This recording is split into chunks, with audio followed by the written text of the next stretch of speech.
There is a brutal truth most will never dare to confront. Wealth does not pity weakness. It bows to power.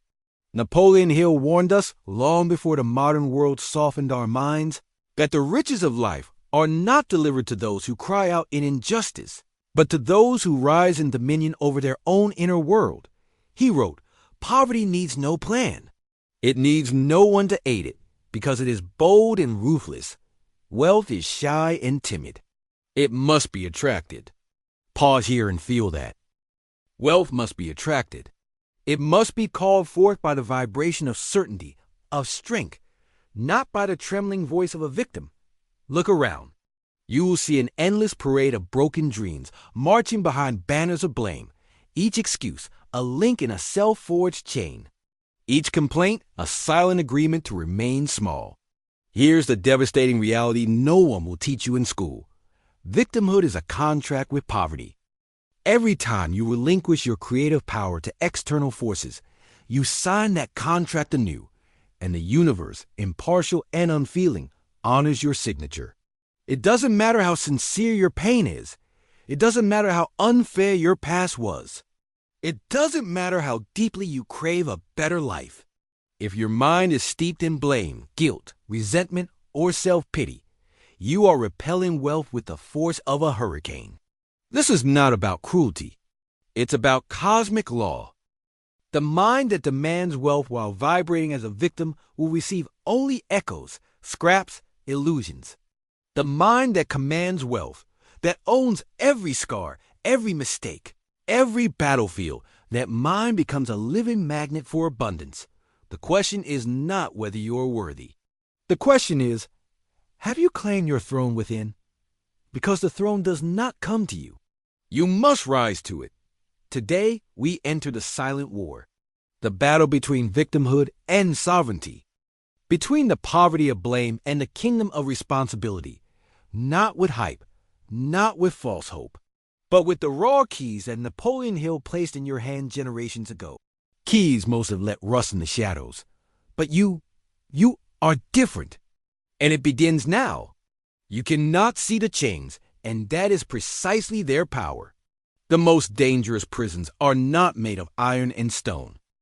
They are constructed silently, thought by thought, belief by belief, until one day you wake up and mistake your own cage for the world itself. Victim thinking is one of these invisible prisons, and it is far more lethal than poverty itself. Because poverty can be changed, but victimhood defends poverty. It justifies it.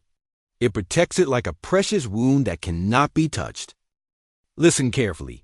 Every time you tell yourself that someone else controls your destiny, every time you tell yourself that you can't because of what happened to you, you are wrapping yourself tighter in unseen chains. You are forfeiting your birthright as a creator. You are surrendering your power to forces that do not even know your name. And the worst part is, you will believe you are right. You will defend your suffering. You will argue for your own smallness. Because the mind seeks comfort, even if that comfort is soaked in misery. This is the silent sabotage Napoleon Hill spoke of, the internal enemy that no external victory can defeat. In Outwitting the Devil, he reveals that the greatest weapon of negative forces is drift, the passive, slow decay of personal authority, the gradual numbing of your will, the quiet persuasion that there's nothing you can do, that you are a product of circumstance, that destiny belongs to others, not to you. Victim thinking is the first step into drift. It is the anesthesia before the execution of your dreams. Picture a sculptor standing before a block of marble. Now imagine that every blow of his chisel is met with doubt. I was given a flawed stone. I don't have the right tools. Other sculptors have it easier. I'll never make anything beautiful out of this. Can he create? Can he forge greatness? No, because creation requires assumption of authority.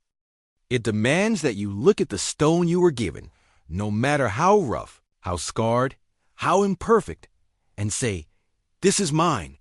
I will make something of it." Victim thinking stops that assumption before it even begins. It tells you, don't even try.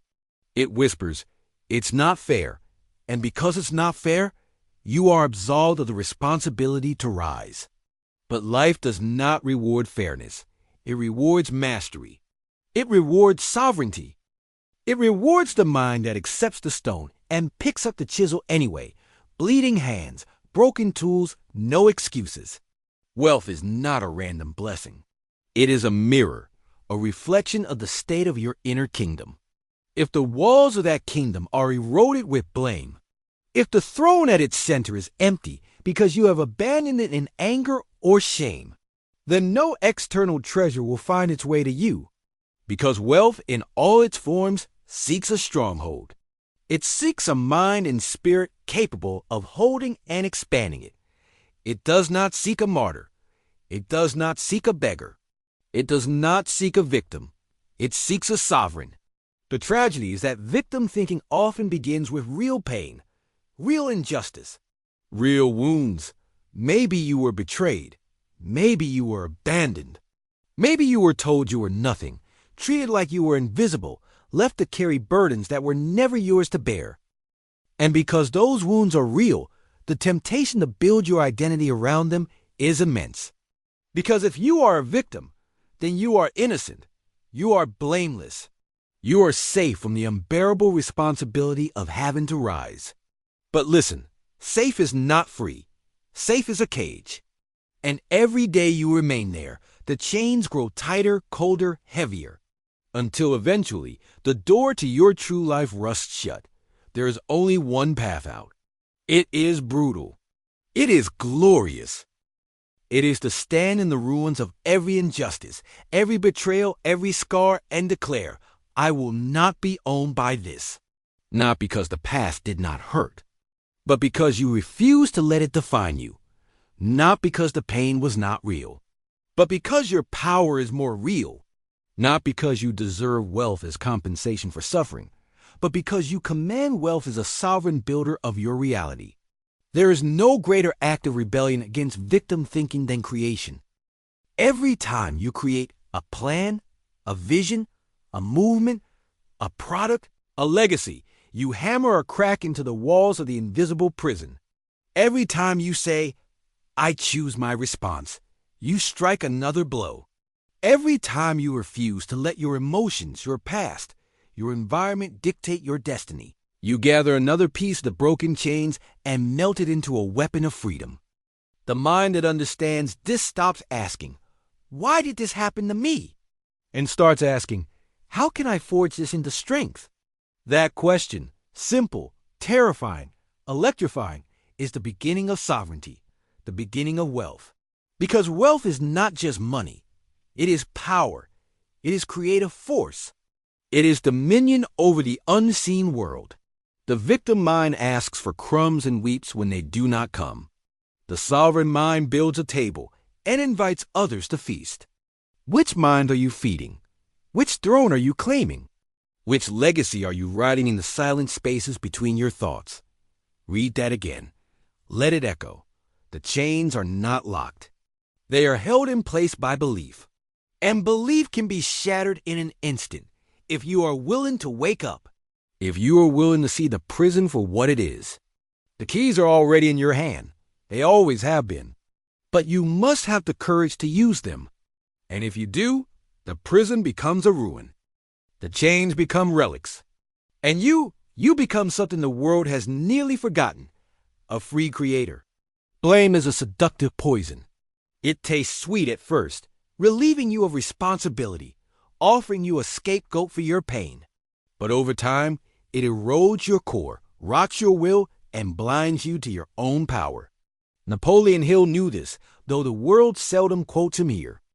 He warned that the greatest enemy to success is not a lack of resources, not even misfortune, but the subtle habit of shifting responsibility outward. Blame is the language of drift. Authority is the language of destiny. There is no neutral ground. You are always choosing. The mind in blame says, they did this to me. It's not fair. It's their fault I am where I am. The mind in authority says, this happened, but my response is mine. I am not defined by what they did. I choose the meaning of my story. One mind waits for the world to change. The other mind changes the world within, and by doing so, alters the course of everything. Picture an ancient kingdom abandoned after war. The towers are crumbling. The gates are broken. The fields are overgrown with thorns. This kingdom is your mind when blame rules it. Once a realm of infinite potential, now left to decay because the king or queen has fled the throne. And yet, beneath the ruins, the crown remains. Silent, waiting, unclaimed. To shift from blame to authority is not to pretend the wounds never happened. It is not to deny that you were betrayed, mistreated, underestimated, oppressed. It is to decide that none of those events have the right to dictate your destiny. It is to walk back into the ruined castle of your mind, see the shattered windows, the fallen stones, the blackened walls, and instead of cursing the storm that destroyed it, to rebuild it with your own two hands. To say, this kingdom is mine, and I will raise it anew. Authority is reclamation, not of perfection, but of sovereignty. It demands the death of the old self. You cannot rebuild while you still worship the ruins. The shift begins in the smallest, quietest ways. It begins when you hear yourself thinking, I can't because of them, and you interrupt it. You catch the thought midair, like a hunter seizing a fleeing bird, and you examine it without mercy. You ask, is this thought empowering me or enslaving me? If it enslaves you, you drop it. You do not reason with it. You do not nurse it. You let it burn. This is a brutal discipline. It is not glamorous. It is not instantly gratifying. There will be moments when the old thoughts feel more comfortable than the work of rebuilding. There will be nights when the whispers of blame feel louder than your new commitment to authority. But this is the fire through which sovereignty is forged. And the reward is beyond anything blame could ever offer. Freedom. True, unshakable freedom.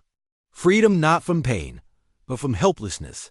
Freedom not from struggle, but from the illusion that you are powerless before it. The mind that reclaims authority discovers something astonishing. It does not matter how many times you were broken.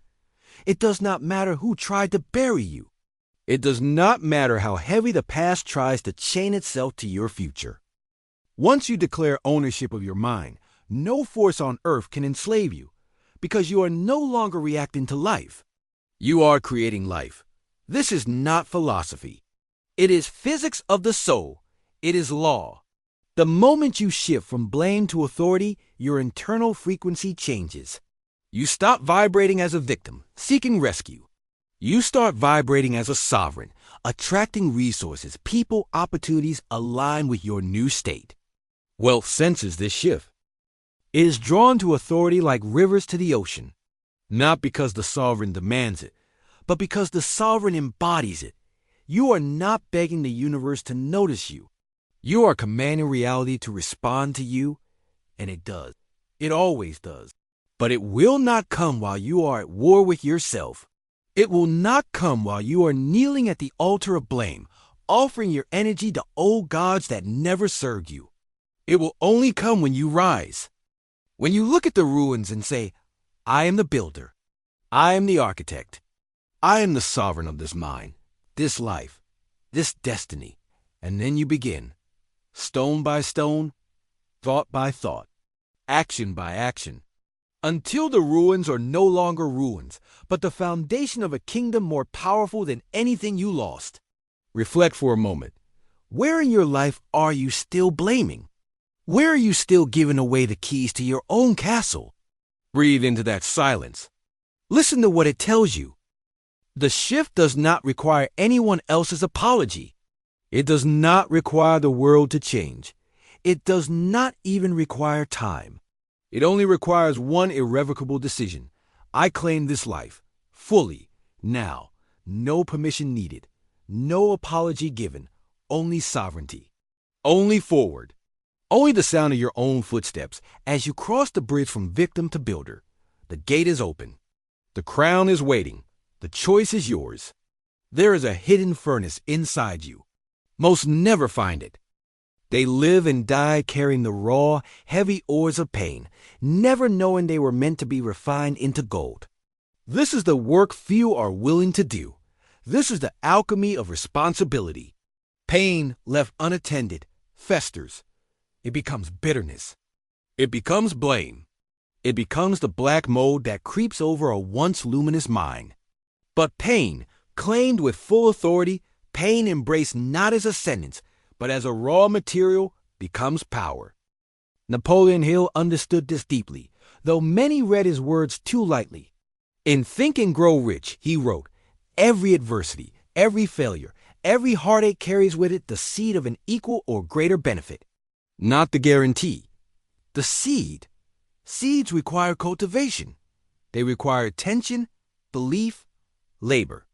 The same event that could destroy one person becomes the foundation of greatness for another. The difference is not luck. The difference is not fate. The difference is alchemy, the conscious choice to transform pain into purpose. Reflect on this. The most powerful creators, leaders, visionaries, the ones whose lives carved deep channels into history, nearly all began in devastation. They were betrayed. They were ruined. They were broken beyond what should have been survivable. But instead of drowning in grievance, they became alchemists. They gathered the broken pieces of their story, threw them into the fire of responsibility, and watched as the useless elements burned away, leaving only the purified metals of wisdom, resilience, and unstoppable will. This is what it means to turn pain into prosperity. It begins by standing at the edge of your own wreckage and refusing to avert your gaze. No more numbing. No more pretending. No more outsourcing your story to the ones who hurt you. You walk into the ruins, barefoot, bare-souled, and you claim every shattered piece as your own, not as your excuse. As your inheritance, you say, "This scar? Mine, I will shape it into strength. This betrayal? Mine, I will forge it into clarity. This failure? Mine, I will craft it into strategy." You stop seeing pain as evidence of your weakness. You begin seeing it as raw material for your transformation. Pain becomes prosperity when you no longer wait for justice to redeem it. When you redeem it yourself, through conscious creation, responsibility is the crucible. It is the furnace that burns away all illusion that life owes you anything. It leaves you standing naked and invincible. It demands everything, and it gives everything. When you take radical responsibility for your life, something shifts in the unseen architecture of reality. Doors appear where there were only walls. Paths unfold where there was once only wilderness. Because you are no longer pleading for the world to be fair. You are building your own world. Responsibility is misunderstood in our time. It is seen as burden, not privilege. But Napoleon Hill knew otherwise. He taught that the starting point of all achievement is definiteness of purpose, and definiteness of purpose cannot exist in a mind divided by blame. Responsibility is the acceptance that no one else is coming, not to save you, not to finish what you left undone, not to crown you with wealth because you deserve it. You are the architect.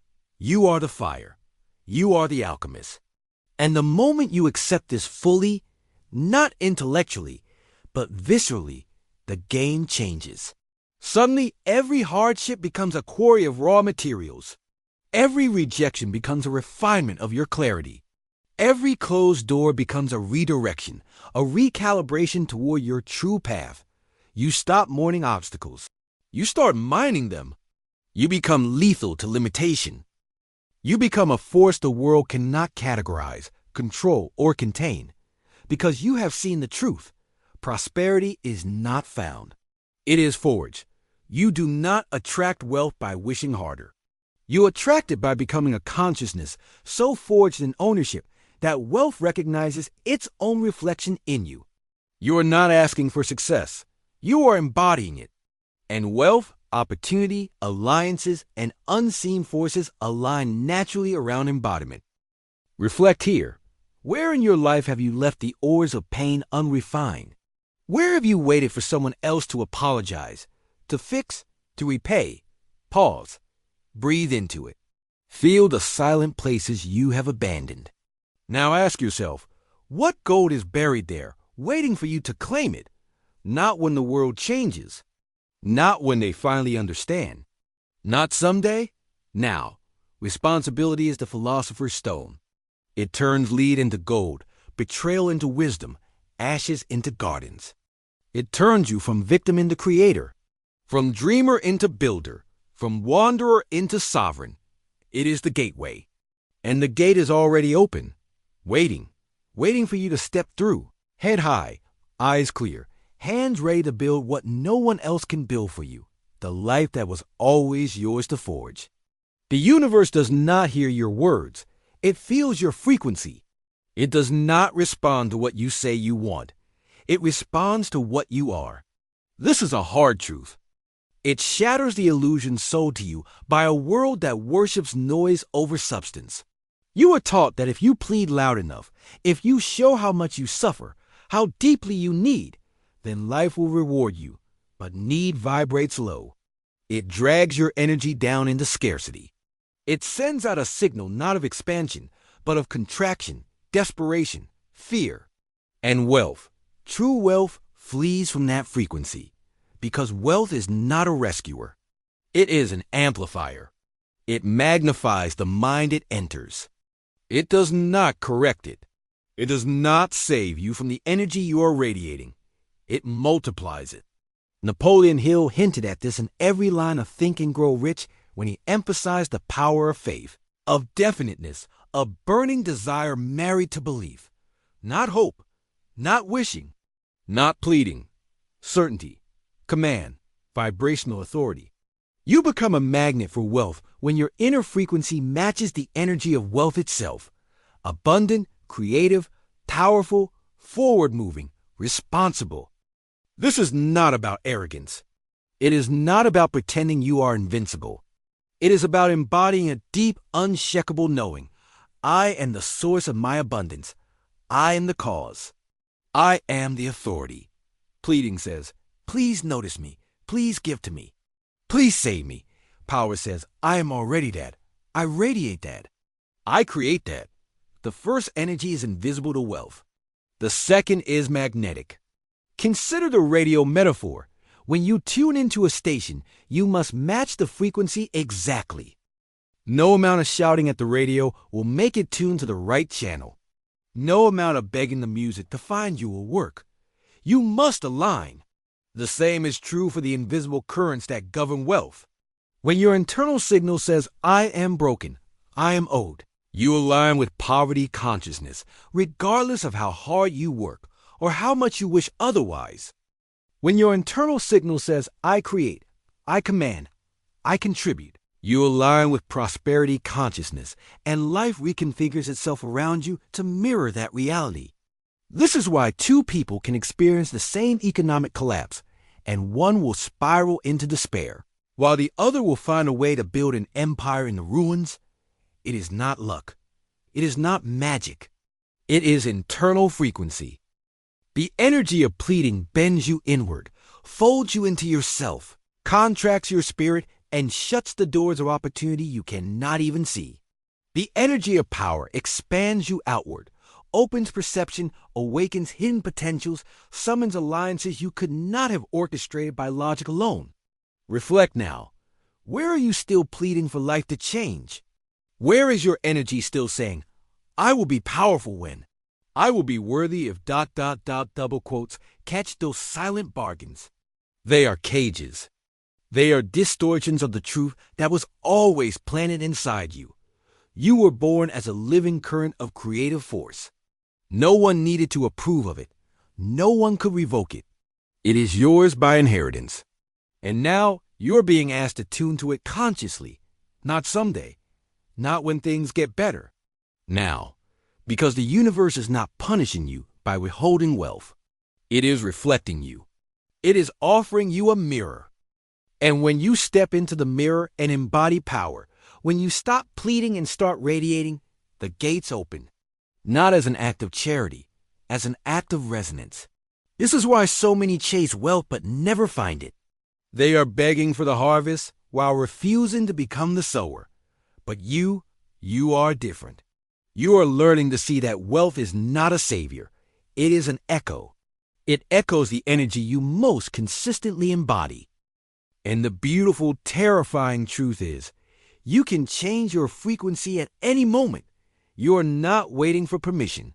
You are not waiting for external evidence. You are becoming the evidence. The shift is internal first, external second. It is law. Breathe that in. Feel it. You are not a beggar. You are not a victim of circumstance. You are not here to be rescued. You are here to remember your true vibration, power, creation, command. No apologies, no justifications, no delay. The wealth you seek is already seeking the version of you who stops waiting and starts radiating. Step into the signal. Not louder, clearer. Your future is already listening. There comes a moment when the ruins around you no longer define you, when the ashes under your feet are no longer the end of your story, but the beginning of something far greater. That moment is when you become the architect. The architect does not ask whether the land is fertile. The architect does not weep over the absence of resources. The architect sees barren earth and designs a city, sees fallen stones and envisions a temple, sees limitation and extracts infinite possibility. This is the mind you must build if you are to rise beyond every circumstance, every excuse, every broken narrative handed to you. Because life, in its rawest form, is neutral. It does not care who you are. It does not measure fairness. It responds only to builders. Napoleon Hill pointed to this reality over and over again, that the world steps aside for the individual who knows where they are going and moves with the force of belief. But belief cannot be borrowed. It cannot be faked. It must be built. Brick by brick, thought by thought. This is the work of the architect. First, you must sever the invisible tether that connects your identity to your circumstances. You are not poor because you lack money. You are not powerless because you suffered loss. You are not broken because someone once said you were. Circumstances are weather. Identity is architecture. The storm does not destroy a fortress built of stone and will. It only tests it. And if you find that your inner walls crumble at the first strike of hardship, do not curse the storm. Rebuild stronger, smarter, deeper. The architect's mind is ruthlessly resilient. It does not deny difficulty. It uses it as data. Where others see disaster, the architect sees a blueprint. Where others surrender to emotion, the architect refines strategy. Where others beg for rescue, the architect commands the internal forces necessary to shape a new outcome. Reflect on this deeply. What parts of your identity have been chained to your past? What stories have you accepted as final that are, in fact, still being written? The architect does not live by stories handed down from the past. The architect authors new stories by the sheer force of design and will. Understand, wealth is attracted not just to effort, but to vision. Effort alone, without conscious direction, is chaos. It is running in circles. It is fire without a forge. Vision, rooted in sovereign identity, channels effort into architecture, into structures that can hold abundance, multiply it, protect it. Without identity beyond circumstances, any wealth gain is fleeting. It collapses at the first shift of external conditions. But with the architect's mind, wealth, power, influence, and legacy become inevitable. Because they are no longer conditional, they are engineered. This is why you must stop seeing yourself as someone trying to succeed and start seeing yourself as someone who builds success by design. Not by chance, not by favor, by blueprint. What blueprint? The one you draw hour by hour, decision by decision, thought by thought. Every act of discipline is a brick. Every moment of clarity is a beam. Every refusal to blame is a foundation stone. Every bold decision, even in the face of fear, is a tower reaching skyward. Most people live reactively. They are like leaves tossed by the winds of circumstance. The architect lives proactively. They are the mountain the winds must navigate around. They design their emotional state. They design their priorities. They design their standards. They design their outcomes. Not because life is easy, but because they know that if they do not build deliberately, they will be built by accident, by drift, by the designs of others who do not care for their soul. You are already building something with your mind. The question is it a fortress or a prison? Is it a throne or a tomb? You decide. The mind of the architect is available to anyone willing to break the addiction to circumstance. It requires radical responsibility. It demands ruthless clarity. It insists on daily creation, even when inspiration fades, even when doubt roars, even when nothing seems to move. Because the architect is not waiting for the conditions to be perfect. The architect creates the conditions, brick by brick, vision by vision, step by silent, relentless step. Pause and reflect. What vision are you building right now? Even if you have not spoken it aloud, what is the silent architecture forming in your mind? Is it shaped by fear or by sovereignty? Is it a monument to old wounds or a temple to your future self? You have always had the tools. You have always had the stone. You have always had the fire. Now, you must pick up the chisel of will, the blueprint of vision, and build what only you can build. The self who is no longer a product of circumstance, but the architect of destiny. The ruins are not the end. They are the beginning. If you are willing to build, and if you are, there is no force in heaven or hell that can keep your kingdom from rising. Somewhere inside you, beneath the noise of old wounds and the static of fear, there has always been a silent presence, watching, waiting, knowing. It is not the voice of the victim. It is not the voice of the wounded child. It is not the voice of the defeated dreamer. It is the voice of the builder, the sovereign, the eternal architect of your life. You have mistaken silence for absence. You have mistaken waiting for weakness. But the truth is, this presence has been here all along. It was never gone. It was never broken. It was never at the mercy of your circumstances. It was simply unclaimed.